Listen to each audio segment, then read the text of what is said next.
अस्सलाम वालेकुम। बड़ी बात के साथ मैं हूं आदिल शाहज़ेब। वोटों की खरीदो फरोख्त के इल्जामात के साए में हुकूमत ने वीडियो स्कैंडल पर 3 रुकनी कमेटी बना दी है जो 1 माह में सिफारिशात देगी। लेकिन अहम सवाल यह है कि वफाकी वजीर साइंस और टेक्नोलॉजी फवाद चौधरी, उसके अलावा वफाकी वजीर शेरी मजारी और मुशीर दाखिला बैरिस्टर शहजाद अकबर पर मुश्तमिल ये कमेटी क्या इन इल्जामात का जायजा भी लेगी जो खुद तहरीक इंसाफ के अहम रहनुमाओं पर लग रहे हैं, यानी परवेज खटक और असद कैसर साहब की जो बात हो रही है। वजीर आजम ने वीडियो जो है वो सुप्रीम कोर्ट में ले जाने का ऐलान कर चुके हैं। लेकिन दूसरी जानिब इलेक्शन कमीशन ने सेनेट इलेक्शन का शेड्यूल जारी कर दिया है जिसके मुताबिक 3 मार्च को 48 नए सेनेटर्स मुंतखब करने के लिए पोलिंग होगी और यह कमेटी जब तक अपनी सिफारिशात देगी सेनेट इंतखाबात गुजर चुके होंगे, लेकिन इस बार पोलिंग खुफिया राय शुमारी से होगी या ओपन बैलेट से। इलेक्शन कमीशन समेत सबको सुप्रीम कोर्ट के फैसले का इंतजार है, जहां हुकूमत की जानिब से दायर सदारती रेफरेंस के खिलाफ अब नून लीग और पीपल्स पार्टी भी अदालत पहुंच चुके हैं। आज की समाअत में चीफ जस्टिस ने अटॉर्नी जनरल के दलाइल सुनने के बाद इलेक्शन कमीशन को शेड्यूल के मुताबिक तैयारी मुकम्मल करने की हिदायत देते हुए रिमार्क्स दिए कि फैसला देना अदालत का काम है, आप तैयारी पकड़ें। सोमवार को इस मामले पर एक बार फिर अहम समाअत होगी जिसके बाद यह फैसला मुतवक्के है। लेकिन असल सवाल यह है कि अगर अदालत ने जो है वो ओपन बैलेट के हक में फैसला दिया तो सेनेट इंतखाबात के नताइज पर क्या असरात होंगे, और अगर खुफिया राय शुमारी ही रही तो क्या अपोजिशन नून लीग और पीपल्स पार्टी हुकूमत को सरप्राइज दे सकेंगे या नहीं। आज भी पीपल्स पार्टी के शरीक चेयरमैन आसिफ जरदारी, नून लीग के कायद नवाज शरीफ और पीडीएम के सरबराह मौलाना फजलुर रहमान के दरमियान मुशावरत हुई और जराये के मुताबिक पीडीएम को सेनेट में बेहतर नताइज के लिए मुश्तरका हिकमत अमली पर गौर हुआ। लेकिन उम्मीदवार कौन होंगे ये फैसले अब तक सामने नहीं आए। दूसरी जानिब हुकूमत जो है वो कम अज़ कम दावों और वादों की हद तक तो पुरएतमाद है, लेकिन अंदरूने खाना हुकूमत को 3 बड़े चैलेंजेस का सामना है जो सेनेट इंतखाबात में तहरीक इंसाफ के लिए मुश्किलात का बायस बन सकते हैं, और इसीलिए हुकूमती जमात के लिए ओपन बैलेट नागुज़ीर हो चुका है। ये चैलेंजेस क्या है, इन्हीं पर बात करेंगे। लेकिन सबसे पहले आप वज़ीर आज़म साहब का एक बयान सुन लें। हमें पता है कि सेनेट के इलेक्शन में बोलियां लग गई हैं। हमें पता चल गया है कि बलूचिस्तान में सेनेटर बनने के लिए 50 करोड़ से 70 करोड़ पे कीमत चली गई है। हमने एक कमेटी बना दी है, 3 मेंबर कमेटी, और उनको हमने कहा कि इसके अंदर प्रोब करें, FIA के ज़रिए प्रोब करें और उसके बाद इलेक्शन कमीशन को भी भेजें इसका रिजल्ट्स के उसके ऊपर क्या एक्शंस लें। सुप्रीम कोर्ट में हमारे जो अटॉर्नी जनरल हैं वो ये प्रेजेंट कर रहे हैं, उन्होंने बता भी दिया, वीडियो के ऊपर बात भी हो गई है। हमें पता है कि MPs जो अपने ज़मीर बेचेंगे सेनेट इलेक्शन के अंदर, और वो सेनेटर जो लोगों के ज़मीर खरीदेंगे, तो ये वो भी देख लेंगे नतीजा। हमें अपनी स्ट्रेंथ से ज़्यादा सेनेटर्स मिलेंगे या कम, वो देख लेंगे। अगर सीक्रेट बैलेट भी करना है तो उनको सबको पता, और यही रोएंगे फिर। सीक्रेट बैलेट हुआ तो अपोजिशन रोएगी, इमरान खान ये दावा कर रहे हैं, लेकिन साथ ही साथ MPs की जानिब से ज़मीर बेचने के खदशे का इजहार भी कर रहे हैं। ऐसा ही दावा अपोजिशन कर रही है। किसका दावा दुरुस्त है इसका इन्हिसार अदालती फैसले पर भी होगा और इलेक्शन के नताइज पर होगा। लेकिन मामला यह है कि सेनेट इंतखाबात में सूबाई असम्बलीज और कौमी असम्बलीज के अराकीन ने वोट डालना है और इसीलिए सेनेट इलेक्शन से कबल उनकी अहमियत बढ़ जाती है। हुकूमत के लिए पहला चैलेंज ये है कि जिन अफराद को सेनेट का टिकट दिया जा रहा है उनको वोट देने के लिए अपने तमाम अराकीन असम्बली को राजी किया जाए। लेकिन इस मामले पर तहरीक इंसाफ में बेचैनी पाई जाती है। टिकट के उम्मीदवारों को खदशा है कि ऐसे अफराद को बेसिकली टिकट दिया जा रहा है जिनका ताल्लुक पार्टी से नहीं है। दूसरा बड़ा चैलेंज हुकूमत के लिए वो नाराज अराकीन कौमी और सूबाई असम्बली हैं जो किसी न किसी मामले पर खदशात रखते हैं और पार्टी पॉलिसी के खिलाफ जा सकते हैं। उनमें तहरीक इंसाफ के साबिक रहनुमा जहांगीर तरीन के हिमायती अराकीन की भी बड़ी तादाद शामिल है। पंजाब में 2 हफ्ते पहले ऑलरेडी एक नाराज ग्रुप सामने आ चुका है। हमारे ताल्लुकात सुन लें, उस पर इंक्वायरी टीम बना दें। अगर खान साहब के पास टाइम नहीं है, ठीक है ना जी, फिर हम अपना कैंडिडेट देंगे। ये सेकंड ऑप्शन। थर्ड ऑप्शन हमारा ये है कि हम वोट देने नहीं जाएंगे। क्यों हम बदनाम हो कि किसी जमात से भी पैसे लिए हैं या किसी जमात को इन्होंने वोट दिया है। थर्ड ऑप्शन ये है हमारा कि हम इस्तीफे दे देंगे।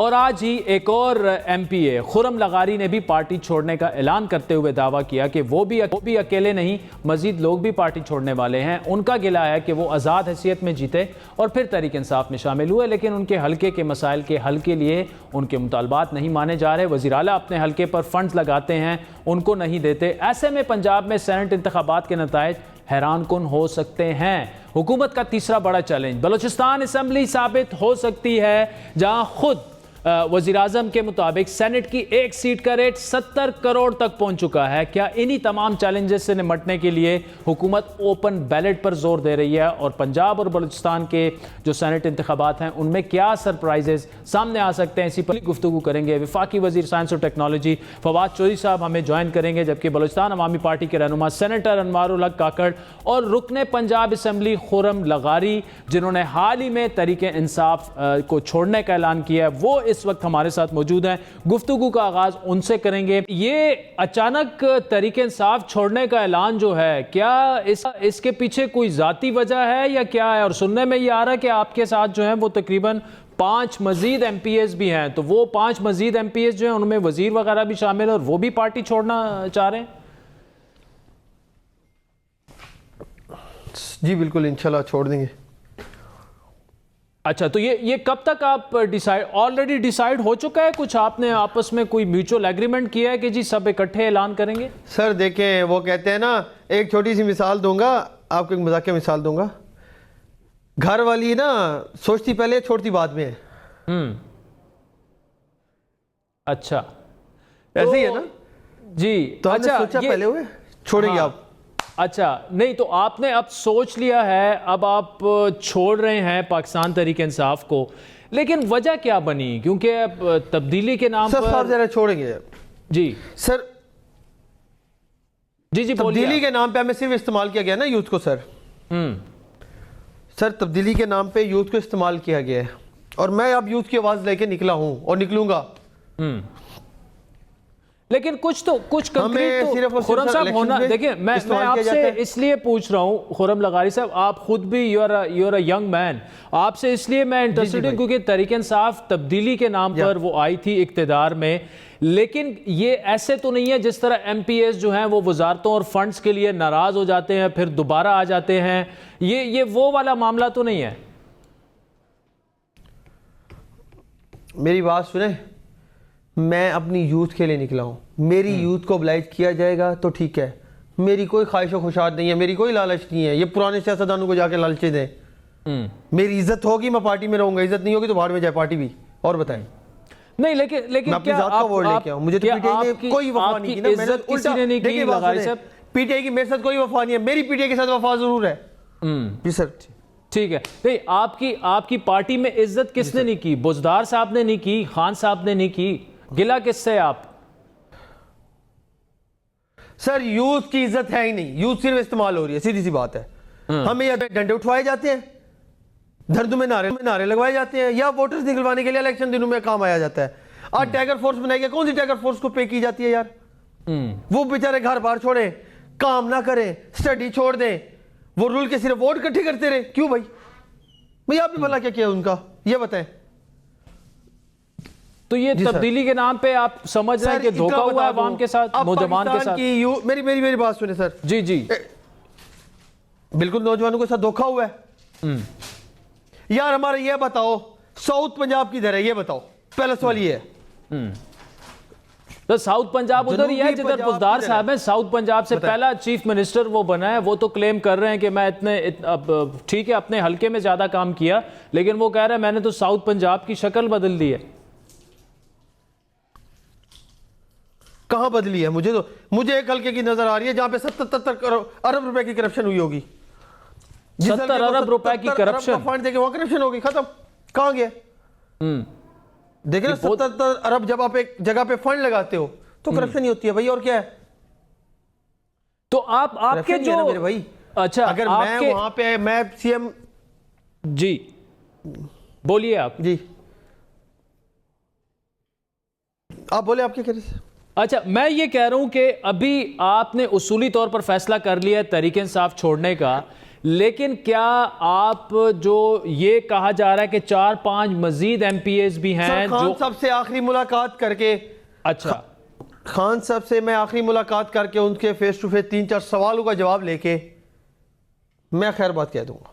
ठीक, तो वो तीन चार सवाल क्या हैं जो आप रेस करना चाह रहे हैं? क्योंकि आप क्लेम ये कर रहे हैं लगारी साहब कि आप नौजवान के लिए निकले हैं, तो ये इसी प्लेटफॉर्म से हम पाकिस्तान के नौजवानों के सामने आपके निकला हूं सर। ये मुझे बता दे कौन से नौजवान को नौकरी मिली है, कौन से नौजवान को नौकरी मिली है बताएं। पढ़े लिखे कौन से नौजवान को नौकरी मिली है? एक सेमिनार में मुझसे मेरे लोग उंगली उठाते हैं लड़के, यार तू तो लड़का था, तूने क्यों नहीं यूथ की आवाज निकाली? मेरे पास जवाब नहीं था। ठीक, यार लोगों को उम्मीदें होती हैं आप पे, फिर तो अब नस्ली नहीं अवार्ड लेके भाग जाओ। मैं अपने हल्के की गरीब अवाम के साथ खड़ा हूं और मेरा जिला वो नाअहल जिला समझा गया है। एक यूनिवर्सिटी भी वहां नहीं है, एक सब कैंपस भी नहीं है जिला मुजफ्फरगढ़। क्यों?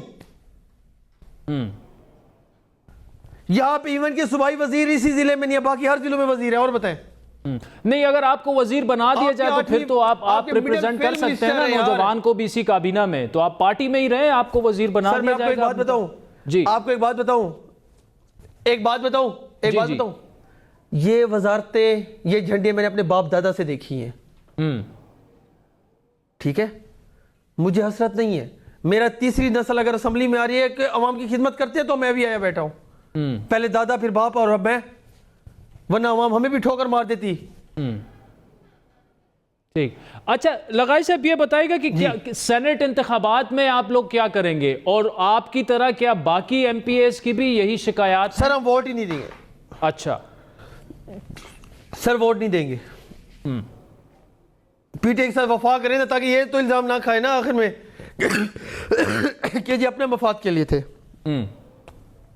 ठीक, तो अगर वजीर आला को चेंज कर दिया जाए फिर आप राजी हो जाएंगे? आपके हल्के का 400 घर बिल्कुल रहेंगे। हमें अच्छा, गारंटी श्योरिटी दी जाए कि यूथ को अब ओबलाइज किया जाएगा और पंजाब में करप्शन नहीं होगी। ठीक, मतलब आप इसी सूरत में पार्टी में रहेंगे कि बुजदार को चेंज कर दिया जाए? ठीक है, नहीं बुजदार को चेंज करने ना, देखिए जिनको अपनी हालत बदलने का शौक ही ना हो तो अल्लाह भी उनकी हालतें नहीं बदलता होता। सुने, ठीक, छोटी सी आपके एक हल्के का 400 घर दरिया अपने अंदर ले गया हो, खा गया हो दरिया। आपके उस घर की, आपके उस हल्के की बहू बेटी बहनें बेघर हो जाएं, बगैर छत्तू के हो जाएं, और वहां पे सिर्फ 33 करोड़ रुपए का एक बंद डलने से उनका भला हो जाए और वो लोग जमीनें भी इरिगेशन के नाम करा दें, फिर सीएम के मेरे पास फंड नहीं है, उसी दिन 2 अरब रुपए का फंड दे दे एक पुल को। ये इंसाफ है? क्या आपको जवाब नहीं देना? मुल्तान में एक घर है 42 कमरों का अरेबिक स्टाइल में। ये लगाई साहब ये जो मसाइल हैं ये तो एक अरसे से हो रहे हैं। जनूबी पंजाब की महरूमियों की अगर बात करें, ये अचानक क्या हुआ सेनेट इंतखाबात से पहले कि आप पार्टी छोड़कर जा रहे हैं? सर बात जनूबी पंजाब की नाअहली ये है, जनूबी पंजाब की नाअहली ये है, बदकिस्मती ये है कि सीएम भी साउथ पंजाब का फिर भी नाअहल है। और बताएं, फिर भी शक्ल नहीं बदली, बदकिस्मती है ना भाई। जी भाई, तो ये 2.5 साल में आपको अभी पता चला कि वो नाअहल हैं बुजदार साहब? सर अभी पता नहीं चला, 2.5 साल से वीडियो सीएम को भेज रहा हूं, मिन्नत कर रहा हूं भाई खुदारा मेहरबानी कर, तूने भी रब को जवाब देना है, मैंने भी रब को जवाब देना है, लोगों को वोट का कर्ज अदा कर दो। भाई मैं लड़का हूं, मुझसे ये चीजें बर्दाश्त नहीं होती, बेईमानी की सियासत मुझसे नहीं होती। ठीक, चलें खुर्रम लगारी sahab, thank you so much for joining us. Fawad Chaudhry sahab, thank you so much for joining us. हमारे साथ जो मुजफ्फरगढ़ से पीटीआई के MPA हैं खुर्रम लगारी साहब, जिन्होंने आप पार्टी छोड़ने का ऐलान कर दिया, वो मौजूद थे शो में, और बड़ा मतलब ऐसा लग रहा है कि पंजाब के जो मामलात हैं वो जैसे जैसे सेनेट के इंतखाबात करीब आ रहे हैं तो बड़े खुलकर तहरीक इंसाफ के लोग जो हैं वो अपनी राय का इजहार कर रहे हैं कि जी बुजदार साहब से सूबा चल रहा नहीं है। अब तो इन्होंने तो पार्टी छोड़ने का ऐलान कर दिया है, वो दावा कर रहे हैं, 5 लोग हैं उनके पास। तो आपसे ये सेनेट मामलात पर भी तफसीली बात करते हैं, लेकिन पंजाब में लग रहा है कि कोई शॉकिंग डिसीजंस आ सकते हैं सेनेट में आप इंतखाबात में PTI के लिए। नहीं देखिए जी, जो खुर्रम भी जो है वो भी इंशाल्लाह उसके अख्तलाफात हैं और उसकी भी कुछ वजूहात होंगी, चाहे वो जेन्युइन हो या नहीं होंगे, लेकिन वो भी इंशाल्लाह खुर्रम भी पार्टी का हिस्सा है। और पंजाब की जो हमारी पार्टी है और जो चीफ मिनिस्टर साहब हैं, चीफ मिनिस्टर साहब से बल्कि सुबह बात भी हो रही थी, तो वो कह रहे थे कि नहीं उनके गिले हैं वो उनको दूर करेंगे और वो भी इंशाल्लाह वापस आ जाएंगे। कोई ऐसी बात नहीं है जी। देखें, सच्ची बात यह है आदिल के, आप भी पॉलिटिक्स को बड़े अरसे से कवर करते हैं, बड़ी करीब से देखते हैं। जब इस वक्त कोई क्राइसिस ना हो गवर्नमेंट को और गवर्नमेंट एक मजबूती की तरफ जा रही हो, तो उस वक्त लोग ये फैसले नहीं करते इस तरह के। इस तरह के रैश फैसले वो होते हैं जब हुकूमतें कमजोर हो रही हो और कोई क्राइसिस हो। तो इसलिए कोई बंदा भी पीटीआई से इधर उधर नहीं होगा।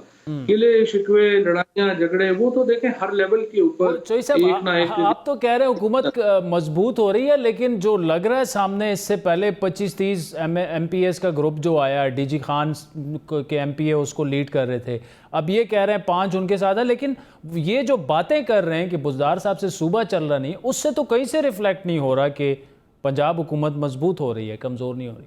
कोई किसी को कोई फर्क नहीं पड़ रहा जी। बुज़दार साहब ने, आप इसको दूसरा पहलू आप इसको इससे भी अंदाजा लगा लेना कि उस्मान बुज़दार साहब पहली दफा MPA बने हैं और वो चीफ मिनिस्टर है और अपोजिशन कोई उनके लिए चैलेंज खड़ा नहीं कर पा रही, ना ही उनको जो है वो किसी तरीके से उन पे हावी है। और वो इतने कंफर्टेबल हैं कि उनकी जो तमाम तर तनकीद के बावजूद, तमाम तर जो है वो ख्वाहिशों के बावजूद उनको कोई नहीं हिला सका और वो अब बड़ी कामयाबी से उस पर चल रहे हैं। तो इसका दूसरा पहलू तो ये है कि अपोजिशन बुरी तरह नाकाम हुई है उनको कोई भी चैलेंज देने में, और अब ये भी कोई चैलेंज नहीं है और इसकी वजह यही है जो मैंने आपको बताई। चले चोई साहब, हम दुआ गो हैं कि इसी तरह की कामयाबियां बुज़दार साहब PTI के लिए मजीद समेटे। आगे बढ़ते, 3 रुकनी कमेटी जो है वो प्राइम मिनिस्टर साहब ने बनाई है, उसमें आप भी हैं, जो कि सेनेट की ये जो वीडियो आई है इस तमाम मामले की तहकीकात करेंगे। इसमें पहला सवाल तो चोई साहब ये बनता है कि जो वीडियो में MPAs वगैरह जो नज़र आ रहे हैं उनको तो ऑलरेडी एक्सपेल कर दिया गया है,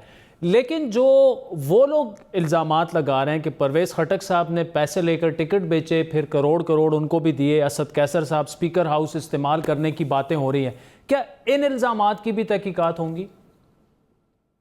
देखिए कि पहली बात तो ये है कि कौन लोग हैं, इनकी जरूरत कैसे हो कि ये किसी के ऊपर ये इल्जाम लगाएं। यानी इतने घटिया लोग जो कि पब्लिकली आके कुरान उठा रहे हैं और फिर उनकी वीडियो आ रही हो कि वो पैसे लेते फिर रहे हैं, उन लोगों की जो गुफ्तगू है, क्या उसकी बुनियाद के ऊपर कोई इस तरह की बात करना भी मुनासिब है?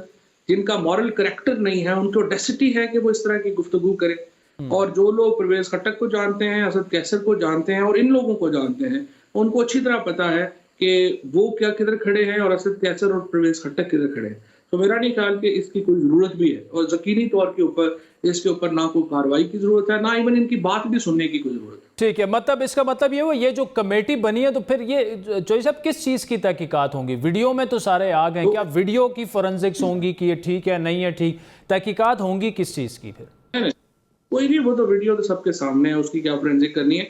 इसकी देखिए 2-3 इश्यूज हैं। एक इशू तो ये है कि 2018 में जब ये फुटेजेस आए और जो प्राइम मिनिस्टर साहब ने बात की, उसमें जो एडमिनिस्ट्रेटिव एक्शन जो बहैसियत चेयरमैन तहरीक इंसाफ वो ले सकते थे, उन्होंने उस वक्त लिया और इन लोगों को पार्टी से हटा दिया। वो भी एक बड़ा नॉवल बात थी क्योंकि कोई अपने सिटिंग MPs को इस तरह से, लेकिन इमरान खान ने किया।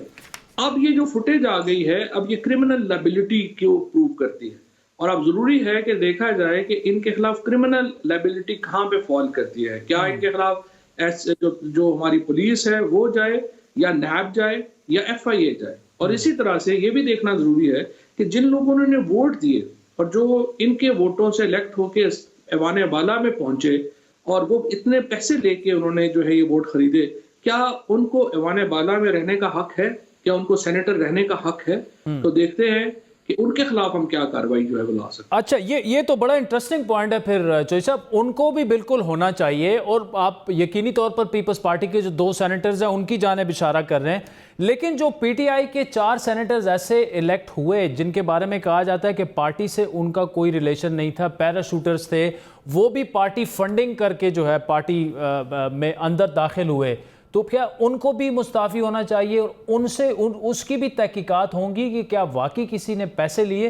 हो सकता है परवेज़ खटक असद कैसर ने ना लिए हों, किसी और ने लिए हों, लेकिन तहकीकात हो जाए तो अच्छी बात है ना, शफाफियत आ जानी चाहिए। अगर आपके पास उनके ऊपर कोई एविडेंस है और आप समझते हैं कि ये जो लोग हैं वो पैसे दे के आए हैं और आपके पास उनके खिलाफ कोई एविडेंस है, तो आप जरूर दीजिए। अभी तक हमारे पास उनके खिलाफ कोई एविडेंस नहीं है। अच्छा, इसमें जो कत्ते कलामी की माफ़ी, जो MPAs एक्स वो जो इल्ज़ामात लगा रहे हैं वो ये कह रहे हैं कि इस वीडियो का एक हिस्सा स्पीकर हाउस में बना है जहां उन्हें पार्टी की जानिब से जो 1-1 करोड़ दिया गया वो फिल्मिंग है, और KP के जो इंडिपेंडेंट जर्नलिस्ट हैं वो भी वेरीफाई कर रहे हैं कि वो वीडियो वाकई स्पीकर हाउस की है। अभी इंडिपेंडेंट उर्दू ने एक इन्वेस्टिगेटिव पीस भी उस पर किया है, वो भी थोड़ा सा अगर आप देख लें, मेरे ख्याल में अगर इसकी तहकीकात हो जाए तो अच्छी बात है, शफाफियत होनी चाहिए।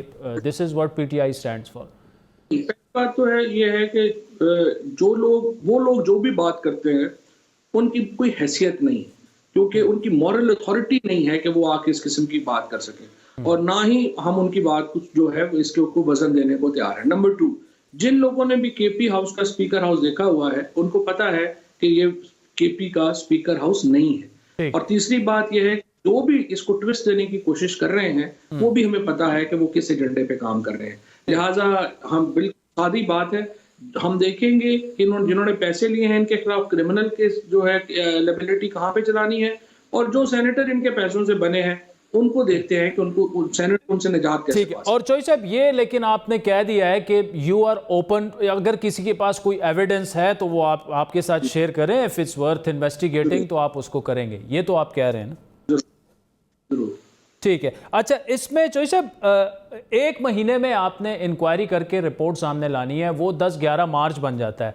अब इंतखाबात हो रहे हैं 3 मार्च को। अगर आपकी फंडिंग में कोई ऐसी चीज़ निकल आती है जिससे आपकी पार्टी खुद सीख के और अभी जो 48 सेनेटर इलेक्ट हो रहे हैं उसमें वो चीज़ें इंप्लीमेंट करवा दे, तो बेहतर नहीं होगा कि थोड़ी सी जल्दी ये इंक्वायरी कंक्लूड कर दें कि 3 मार्च से पहले इसका फैसला आ जाए, इंक्वायरी रिपोर्ट सामने आ जाए?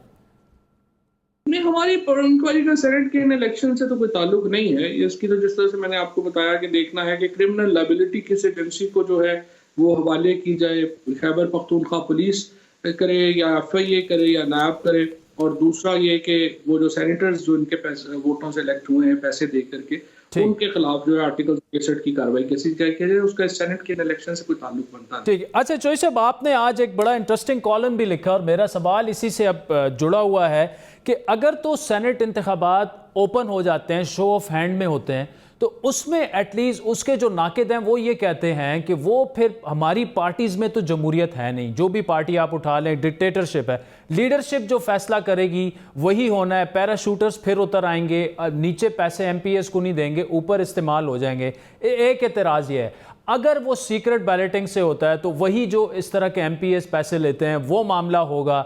ये किया फिर क्या जाए? व्हाट डू यू सजेस्ट, क्या इस पर होना चाहिए कि ये मामला जो है पाकिस्तान में, क्योंकि देखिए हम एक एटमी ताकत है, अपना मजाक उड़ा रहे हैं कि everything is for sale in Pakistan including the parliament, including the parliamentarians. नहीं, देखिए ऐसा नहीं है। मैंने पूरा अपना जो आज आर्टिकल लिखा है उसमें बताया है कि किस तरह से जब तक खुफिया वोटिंग रही तो राज्यसभा में ये मामला आए, और हत्ता के 1974 में तो ये कहा गया कि राज्यसभा को खत्म ही कर दें, अगर सब ने पैसे दे के राज्यसभा का मेंबर बनना है तो फिर उसको रखने की क्या जरूरत है। इसी तरह से अमेरिकन सेनेट जो कि बड़ी एक समझा जाता है कि एडवांस डेमोक्रेसी है, उसमें भी बिलियनर क्लब बन गया और कहा गया कि सेनेट के इलेक्शन जो सेनेट में होते हैं अमेरिका में, वो पैसे वोट खरीद के आते हैं। राइट। आप तीसरी जो आपने बात की है वो बड़ी इंपॉर्टेंट है, और पहली बात तो यह है कि आर्टिकल 63A जो है वो अप्लाई नहीं करता इन वोटों के ऊपर। सो अगर जो कैंडिडेट है वो वोट नहीं देना चाहता है कैंडिडेट को, फॉर एग्जांपल आप देखिए कि अगर आप किसी ऐसे कैंडिडेट को वोट दे देते हैं, वोट दे देती है पार्टी, टिकट दे देती है पार्टी जिसको मैं समझता हूं कि वो मुल्की मफाद के खिलाफ है उसको देना, तो मैं इनकार कर सकता हूं उसको वोट देना और पार्टी मेरे खिलाफ कार्रवाई नहीं कर सकती। दूसरी जो इम्पोर्टेंट बात है, लेकिन इससे ज्यादा इम्पोर्टेंट बात यह है कि पार्टीज के जब तक हम एक डेमोक्रेटिक ढांचा नहीं बनाएंगे और जब तक हमारी पार्टीज जो हैं उनकी अपनी कोई हैसियत नहीं होगी और एक्चुअली शख्सियात ही की हैसियत होगी, तो फिर तो यह है कि जब तक इमरान खान जैसे दिलेर लोग, साफ लोग हों तो फिर तो ये मसला नहीं होता। लेकिन जब हमने देखा है पीपल्स पार्टी PMLN में और स्पेशली फजलुर रहमान साहब की पार्टी में, आपको मालूम है कि वहां पर तो सिर्फ सीधा सीधा ऊपर ही पैसे लिए जाते थे, तो बिल्कुल वहां पे ये मसाइल हैं। और इसमें वजन है कि पार्टी का एक स्ट्रक्चर होना चाहिए जो टिकट अवॉर्ड करे तो मालूम हो कि ये ट्रांसपेरेंटली अवॉर्ड हो। ठीक, Fawad Chaudhry sahab, thank you so much for joining us. नाज़रीन, वक्त तो चाहता है एक ब्रेक का, जिसके बाद इमरान खान साहब ने बात की थी कि 70 करोड़ में बलूचिस्तान में सेनेट के टिकट्स जो हैं बेचे जा रहे हैं। तो हमने थोड़ी सी उस पर तहकीक की है और बड़ी एक इंटरेस्टिंग स्टोरी है कि किस तरह एक कॉन्ट्रैक्टर साहब जिनका ताल्लुक बलूचिस्तान अवामी पार्टी से है और एक बड़ी इंतहाई अहम हुकूमती शख्सियत जो हैं वो एक और कारोबारी शख्स के लिए जिनका ताल्लुक जो है वो तहरीक इंसाफ से नहीं है, लेकिन तहरीक इंसाफ का टिकट ऑलमोस्ट उनको दिलवा चुके हैं पैसे का इस्तेमाल करके। 70, 75, 80 करोड़ रुपए की बात हो रही है। तो बड़ी अहम गुफ्तगू और बड़ी अहम मालूमात हम आपसे शेयर करेंगे, हमारे साथ रहिएगा।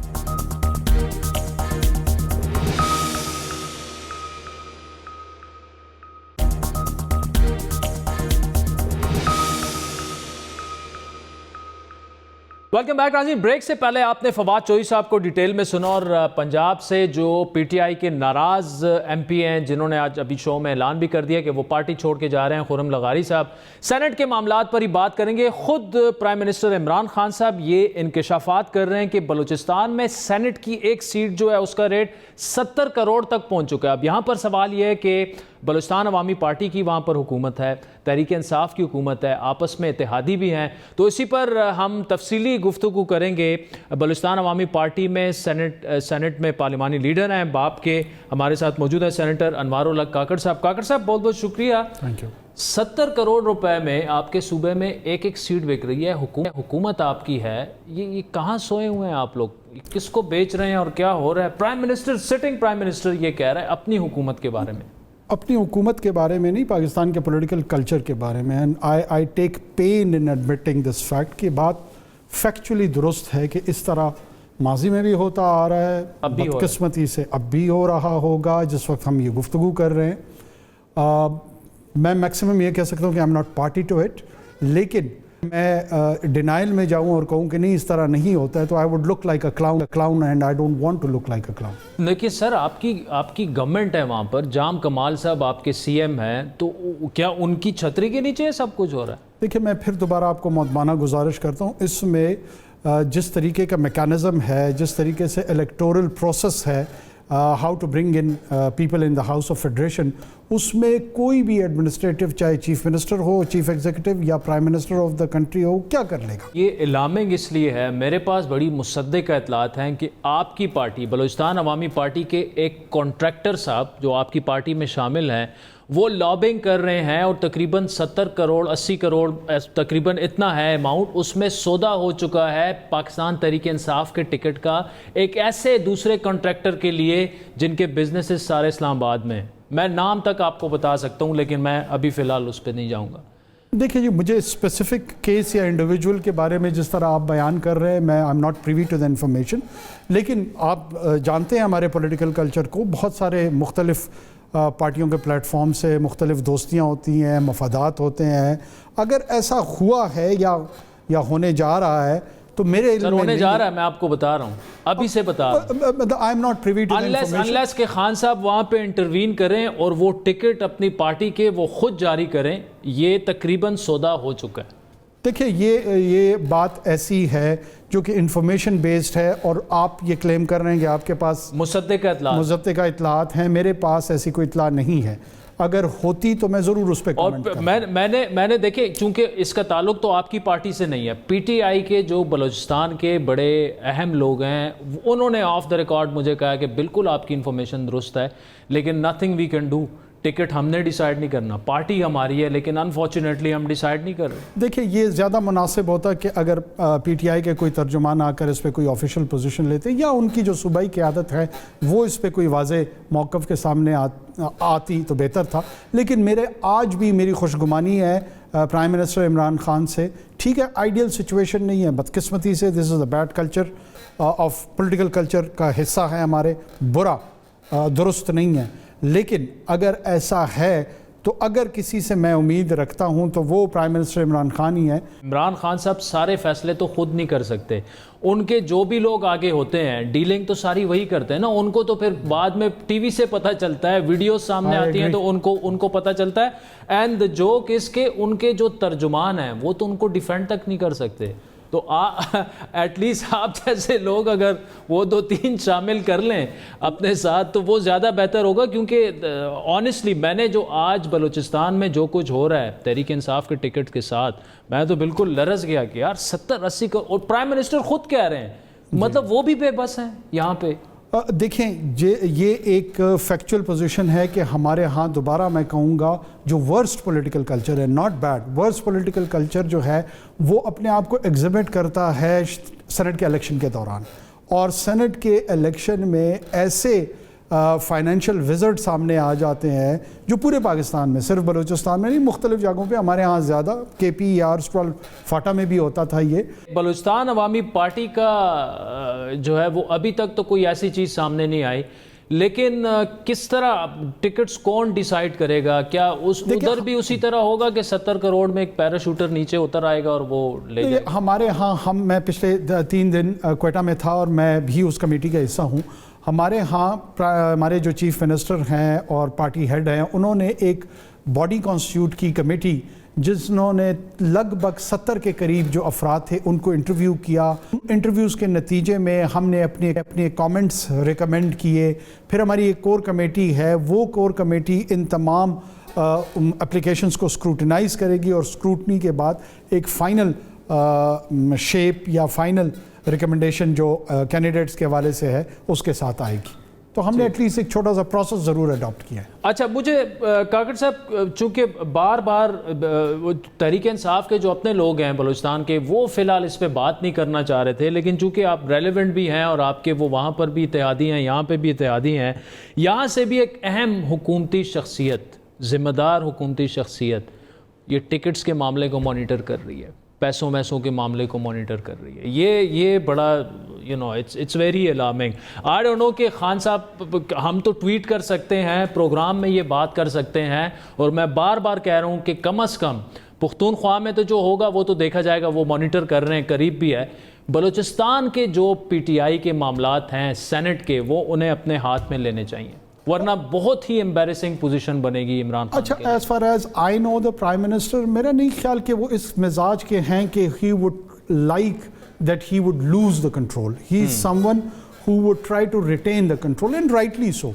अगर किसी का ये तासुर है कि वो मैनेज कर लेगा और PTI में इन्फ्लुएंस कर लेगा इमरान खान को, it is very hard to digest, but if it happens I will be personally surprised. Senator Anwarul Haq Kakar साहब, thank you so much for joining us. नाज़रीन, यहाँ पर हम एक दफ़ा फिर वज़ीर आज़म इमरान खान से अपील करेंगे कि बलूचिस्तान में अपनी पार्टी के जो मामलात हैं वो एटलीस्ट सेनेट इलेक्शन में जिसको टिकट देने हैं, क्या करना है क्या नहीं करना, वो अपने हाथ में ले लें, क्योंकि मैं बार बार कह रहा हूँ उन्हें शर्मिंदगी का सामना करना पड़ेगा। उनके टिकट बगैर उन्हें बताए हुए तकरीबन डिसाइड हो चुके हैं 70 से 80 करोड़ रुपए में, जिसके लिए यहाँ से मैंने जिस तरह पहले भी बताया कि इस्लामाबाद से एक बड़े सरमाएदार ने काफ़ी सरमायाकारी की हुई है और उन्हें एक अहम हुकूमती शख्सियत जो है वो भी सपोर्ट कर रही है।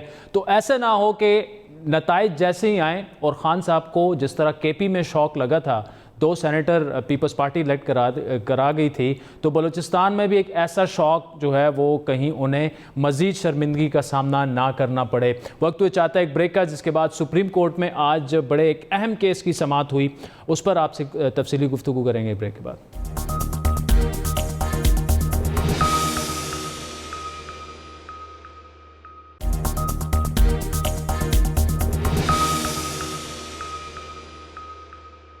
वेलकम बैक नाज़रीन। वज़ीर-ए-आज़म ने अरकान असम्बली को तरक्याती फंड जारी किए या नहीं, और अगर किए तो क्या ये आइन के तहत किए? इस सवाल पर आज सुप्रीम कोर्ट में अहम समाअत हुई, जहां वज़ीर-ए-आज़म इमरान खान की जानिब से किसी किस्म के तरक्याती फंड्स के इजरा की तरदीद का जवाब जमा कराया गया, जिसे तसल्ली बख्श करार देते हुए सुप्रीम कोर्ट के 5 रुकनी बेंच ने चीफ जस्टिस की सरबराही में मुकदमा निपटा दिया है। लेकिन चीफ जस्टिस गुलजार अहमद ने तहरीरी फैसले में जस्टिस काजी फायज़ ईसा पर आइंदा वज़ीर-ए-आज़म इमरान खान के खिलाफ कोई केस सुनने पर पर पाबंदी आयद कर दी, क्योंकि आज की समाअत के दौरान जस्टिस काजी फायज ईसा ने चंद दस्तावेजात का हवाला दिया और रिमार्क्स दिए थे कि उन्हें व्हाट्सएप पर चंद दस्तावेजात भेजी गई हैं जिनके मुताबिक वज़ीर-ए-आज़म के एक इत्तेहादी को हल्का जो है वो चकवाल के एक हल्के से फंड्स जारी किए गए।